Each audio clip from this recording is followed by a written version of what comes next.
Hello everyone, welcome back to my channel. Meal maker fry అండి. నా స్టైల్లో ఎలా చేస్తాననేది చూపిస్తాను. చేసుకోవడం అయితే చాలా సింపుల్, టేస్ట్ కూడా చాలా బాగుంటుంది. నేను చిన్న సైజు మిల్ మేకర్స్ తీసుకున్నాను. పెద్ద సైజు ఉన్నా పర్వాలేదు, చిన్న సైజు అయితే ఫ్రై కోసం చాలా బాగుంటాయి. ఇలా వేడి నీళ్ళల్లో వేసి 1 నిమిషం అయిన తర్వాత మనం స్ట్రైనర్లో వేసేసుకోవాలి. ఇలా స్టవ్ పైన ఒక ప్యాన్ పెట్టేసుకొని ఆయిల్ వేసి మనం స్ట్రెయిన్ చేసి పెట్టుకున్న మిల్ మేకర్స్ ఉన్నాయి కదండి, వాటర్ లేకుండా చూసుకోవాలి.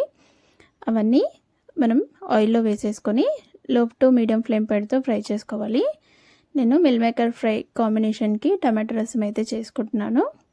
రెండింటి కాంబినేషన్ చాలా బాగుంటుందండి. వెల్లుల్లిపాయలు దంచి పెట్టుకున్నాను.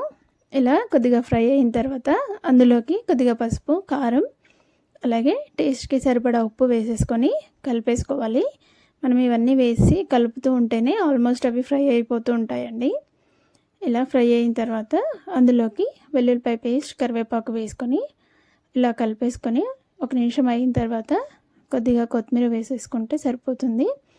ఇలా వేసేసుకొని ఒకసారి కలిపి స్టవ్ ఆఫ్ చేసుకుంటే మనకు మిల్ మేకర్ ఫ్రై రెడీ అయిపోతుంది. చాలా సింపుల్ అండి చేసుకోవడము. టేస్ట్ కూడా చాలా బాగుంటుంది. ఇంగ్రీడియంట్స్ కూడా ఎక్కువేమీ పట్టవు.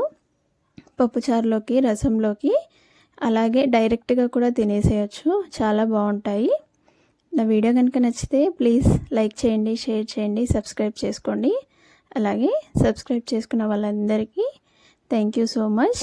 Please subscribe my channel.